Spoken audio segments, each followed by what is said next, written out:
Katrina here, and today we're going to talk about how to take the inverse of a function.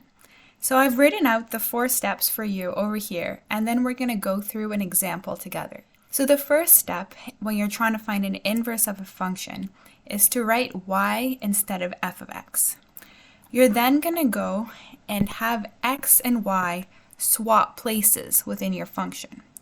After that, you're going to isolate for y, and then you're going to rewrite y as f to the negative 1 of x. This is the notation for an inverse function. So to clarify things, let's walk through an example all together. So let's consider a function, a linear function.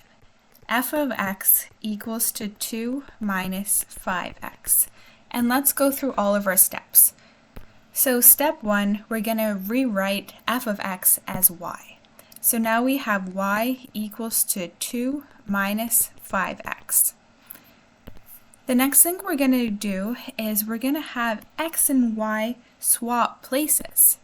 So now we have x equals to 2 minus 5y. But we want our function to be with respect to this y, so now we have to use algebra to isolate for this variable. And that takes us to our step 3, isolating for y. So let's go through this step by step. So we're going to bring the 2 on the other side. So now we have x minus 2 equals to negative 5y. After that, we're going to divide both sides by negative 5. So now we have that x minus 2 over negative 5 equals to y. Awesome. So now our last step that we have to do is rewrite our function in terms of the f inverse. So y equals to f inverse.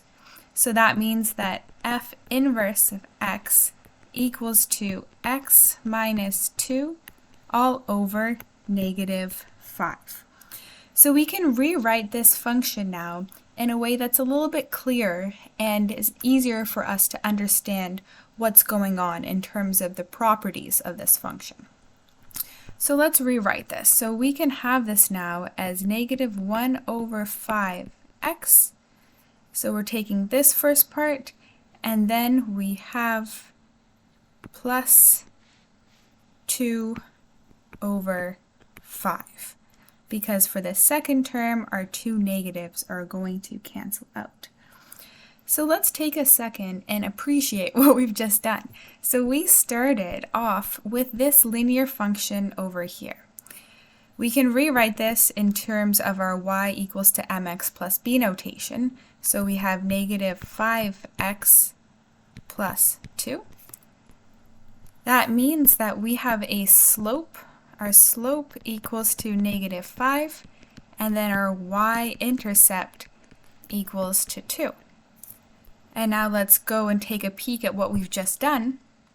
We now have a line where our slope equals to negative 1 over 5, and our y-intercept equals to 2 over 5. So what I just showed you was the algebraic way how to find the inverse of a function.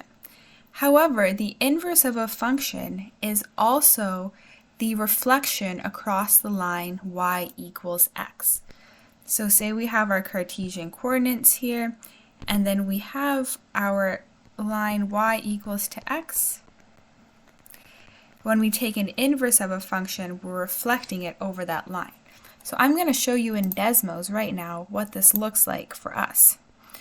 So this function in red over here, this is our first function, our original function f of x. So we can see its properties over here. It has the y-intercept at 2, and then it has a slope of negative 5. And then this function here in blue, this is our inverse function. So, and this line in green over here is the line y equals to x. So we can see that when we took the inverse of this function, we actually just reflected it over this center line of y equals to x. And that's it. That's all you need to know in order to take an inverse of a function. If you found this video interesting, please drop a like and also comment any questions that you have, and subscribe for more fun and easy to follow math videos. I'll see you next time.